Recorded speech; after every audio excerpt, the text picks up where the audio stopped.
So it's a full moon in Pisces today. I have been crying, surprise, surprise, and I want to talk about the power of this full moon in Pisces.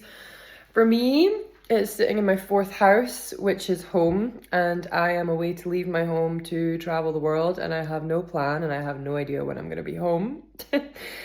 And it's making me really emotional. And it's making me emotional because our hopes and our fears are so interlinked. And, you know, right before you take a huge leap, there's the doubts creep in, the guilt creeps in, like all of these things that people often don't see on the surface or think about. Like when they see that someone's, you know, traveling the world, it can look very beautiful and glamorous and whatever, depending on where you are. But really, there's a huge alchemical emotional process that goes on within your heart before you take a leap like this.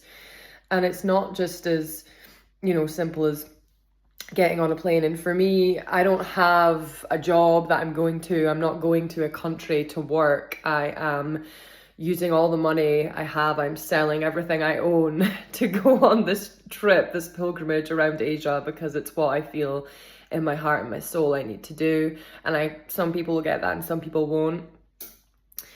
I just know where I need to go. Spirit has told me, and I'm going to go to these places. But of course, there's like so much fear, and it's like, it's not really a fear. It's more like guilt attached to, you know, the ways in which we are told to spend our money, or maybe other people that are like spending money traveling the world. It's because they already have, you know, a stable income or a house or whatever.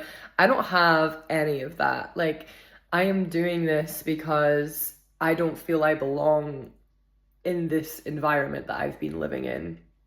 And home will always be home, but my heart is ready for expansion. And for me, the only way I get that sort of activation within my spirit is through traveling, is through leaving my comfort zone, leaving everything I know, and going into places that live completely different, so that I can learn, and so that whatever that is going to activate in me gets activated. But I just wanted to share the reality of this. Like, it's not an easy path to walk, to choose to be a nomadic spirit. I mean, it's not even really something that I've chose. It's just how I am, and I don't really have any control over that.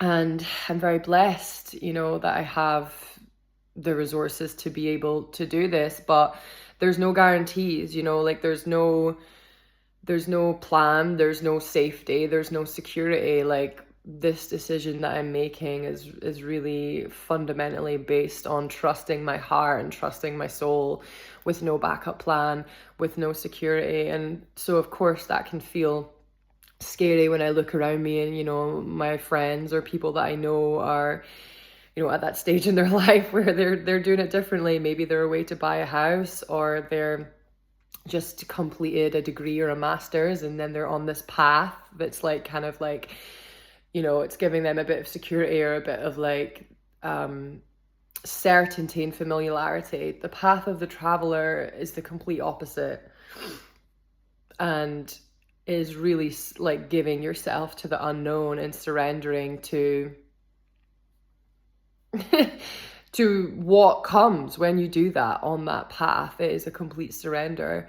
And of course I'm excited, and I know that this is what I need to do, but I just want to share the reality of, like, before you make a huge leap like this, there's so much societal programming that we have been conditioned into our whole lives, and all of it comes up right before you take a huge risk.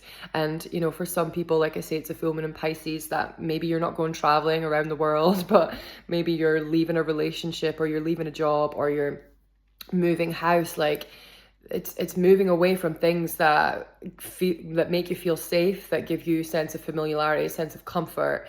And when we move away from these things, it cracks us open, and real growth can happen, and real transformation can happen through these processes. And that's why I'm fucking doing it. You know, have never seen myself as someone that's supposed to, I've just never seen myself living in the UK long term, but it's taken me a long time to be able to get to this place where I actually now have the opportunity to change that. So if you're also feeling the emotions of this full moon in Pisces, just know that you're not alone. It's a huge purge. Pisces is very emotional. So it's bringing up everything around your dreams and your desires. And it's like bubbling, bubbling, bubbling. And then it's like, poof. And there's a lot of emotion there, you know, like the things that we want the most. There's so much kind of emotion attached onto that, and what if it doesn't happen and whatever. And so, yeah, the message of this full moon is to surrender. And so for me, my prayer, my intention is like, I'm surrendering to the moon, I'm surrendering to these energies, and trusting that my new home or homes will reveal themselves, you know, over the next 6-9 months. I have no plan but the divine plan, and that's the plan I trust in.